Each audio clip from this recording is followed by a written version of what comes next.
एक समंदर के किनारे पहुंचा, जहां मछुआरों की एक बस्ती थी। वहीं काफिला आराम के लिए रुका, लेकिन वहां के मछुआरे बुत परस्त थे और शदीद तोहमत परस्ती में मुब्तला थे। अबू तालिब अचानक एक जगह पहुंचे, जहां देखा कि कुछ मछुआरे बुत परस्ती में मशरूफ हैं। उन्होंने उनमें से एक से पूछा, प्यारे भाइयों, तुम इस तरह बुत परस्ती क्यों कर रहे हो? तब उस शख्स ने जवाब दिया, हमारी जाल में कई दिनों से मछली नहीं आ रही, लिहाजा हमने समंदर के देवता को खुश करने के लिए यह पूजा का इंतजाम किया है। उधर नबी करीम सल्लल्लाहु अलैहि वसल्लम ने देखा कि एक बड़ी मूर्ति के साथ एक मां और उसके बच्चे को जंजीरों से बांध दिया गया है। उन्हें कुर्बानी के तौर पर चढ़ाया जाने वाला था, क्योंकि मछुआरे का अकीदा था कि ऐसा करने से उनका देवता खुश हो जाएगा और दोबारा जाल में मछलियां आएंगी।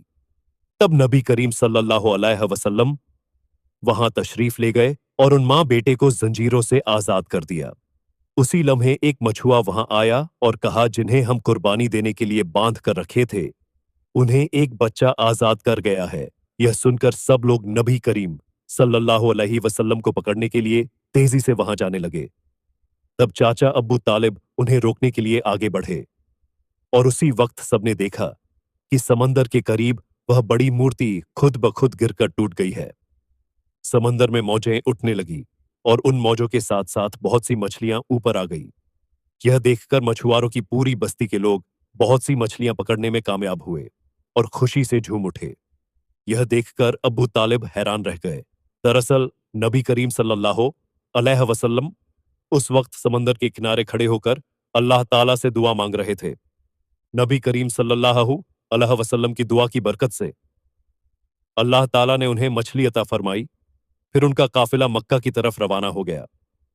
मक्का पहुंचने के बाद नबी करीम सल्लल्लाहु अलैहि वसल्लम अपने चाचा अब्बू तालिब की बकरियां चराया करते थे। एक दिन बकरियां चराते हुए वापसी पर नबी करीम सल्लल्लाहु अलैहि वसल्लम ने देखा कि एक जगह गुलामों और लौंडियों की खरीदो फरोख्त हो रही है। मर्दों को गर्म लोहे की सलाखों से जुल्म सितम का निशाना बनाया जा रहा है और औरतों को ऊंची कीमत पर बेचा जा रहा है। यह मंजर देखकर नबी करीम सल्लल्लाहु अलैहि वसल्लम को बहुत दुख हुआ। उधर नबी करीम सल्लल्लाहु अलैहि वसल्लम के एक चाचा अबू लहब गुलामों की खरीदो और फरोख्त का काम करता था। वह एक लौंडी को इंतहाई महंगे दामों बेच रहा था। तब उसी लौंडी का शौहर आकर कहने लगा, हुजूर, आप यह काम ना करें, हमें माफ कर दें। वह बहुत एजी और फरियाद करने लगा, लेकिन अब्बू लहब उसकी एक ना सुनता। उसी वक्त हमारे रहमत वाले नबी सल्लल्लाहु अलैहि वसल्लम वहां पहुंच गए और चाचा अबू लहब से फरमाया, आप इस औरत को फरोख्त ना करें। तो अब्बू लहब कहने लगा, मैंने इसे बहुत महंगे दामों खरीदा है, अगर तुम इसकी कीमत अदा कर दो तो मैं छोड़ दूंगा। तब नबी करीम सल्लल्लाहु अलैहि वसल्लम ने उसकी कीमत अदा कर दी और उस दिन वह औरत नबी करीम सल्लल्लाहु अलैहि वसल्लम की वजह से आजाद हो गई। इसके बाद मक्का में तवील अरसे से बारिश नहीं हो रही थी। मक्का के बड़े बड़े सरदार इकट्ठे होकर कहने लगे, मक्का में बहुत दिनों से बारिश नहीं हो रही, हमारे बच्चे मर रहे हैं, जानवर और परिंदे मर रहे हैं। लिहाजा हम सब कसम खा रहे हैं कि हम सब मिलकर काबा के पास जाएंगे और वहां जाकर बारिश की दुआ करेंगे। जब तक बारिश ना आ जाए, हम वहां से वापस नहीं आएंगे। यह बात कहने के बाद सब लोग एक एक करके काबे की तरफ जाने लगे। चाचा अब्बू तालिब भी जाने वाले थे। तब मोहम्मद सल्लल्लाहु अलैहि वसल्लम ने चाचा अबू तालिब से पूछा, चाचा जान, आप कहां जा रहे हैं? चाचा अबू तालिब ने कहा, ए मोहम्मद, हमारा मक्का सूख गया है, बहुत दिनों से बारिश नहीं हुई, सब लोग एक के बाद एक मर रहे हैं, उसीलिए हम बारिश के लिए काबे के करीब जा रहे हैं। तब मोहम्मद सल्लल्लाहु अलैहि वसल्लम ने कहा, चाचा जान, आप मुझे भी साथ ले चलें। चाचा अब्बू तालिब ने कहा, ए मोहम्मद, तुम अभी छोटे हो, वहां मक्का के बड़े बड़े सरदार होंगे, अगर मैं तुम्हें साथ ले जाऊं तो सब लोग मेरी बेइज्जती करेंगे। तब मोहम्मद सल्लल्लाहु अलैहि वसल्लम ने कहा, चाचा जान, आप मुझे साथ ले चलें, अगर वह मुझे वहां नहीं रहने देंगे तो मैं खुद वापस आ जाऊंगा। मोहम्मद सल्लल्लाहु अलैहि वसल्लम की यह बात सुनकर चाचा अब्बू तालिब कुछ कह ना सके। दरअसल वह उन्हें बहुत चाहते थे, उसीलिए उन्होंने मोहम्मद सल्लल्लाहु अलैहि वसल्लम को लेकर काबे की तरफ रवाना हुए। कुछ देर बाद वह काबे के पास पहुंचे। देखा कि मक्का के बड़े बड़े सरदार वहां जमा हैं। आसपास मर्दो ख्वातीन सब मौजूद थे, क्योंकि उन्होंने कसम खाई थी कि बारिश न होने तक काबे को नहीं छोड़ेंगे। मक्का के बड़े सरदार बोलने लगे, ए अब्बू तालिब, क्या तुम्हें मालूम नहीं, हमने यहां कसम खाई है। तुम यह छोटे को क्यों साथ ले आए? यहां इसकी कोई जरूरत नहीं। अब्बू तालिब ने कहा, ए मोहम्मद, तुम पीछे चले जाओ। यह सुनकर मोहम्मद सल्लल्लाहु अलैहि वसल्लम पीछे हट गए।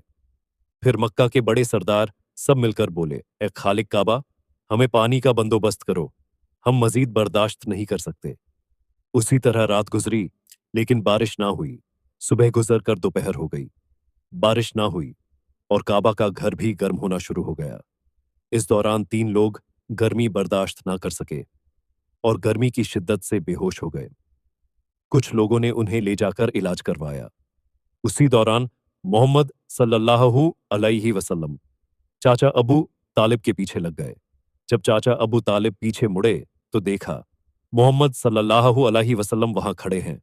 वह बहुत गुस्से में आ गए और बोले, ए मोहम्मद, तुम यहां क्या कर रहे हो? तब मोहम्मद सल्लल्लाहु अलैहि वसल्लम ने कहा, चाचा जान, मुझे आने दो, मैं जानता हूं कि अल्लाह ताला पानी बरसाएगा। तब चाचा अबू तालिब बोले, यहां मक्का के बड़े बड़े सरदार मौजूद हैं, वह सब पानी मांग रहे हैं, लेकिन कुछ नहीं हो रहा, और तुम अभी इस उम्र में क्या करोगे? अगर तुम चाहो तो पानी होगा, या मुमकिन नहीं, इसलिए तुम पीछे चले जाओ।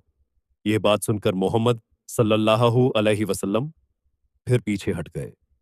इसके बाद वह सब दोबारा मिलकर बोले, खालिक काबा, हमें पानी का बंदोबस्त करो। लेकिन बारिश ना हुई। तब सब थक कर एक जगह आराम कर रहे थे।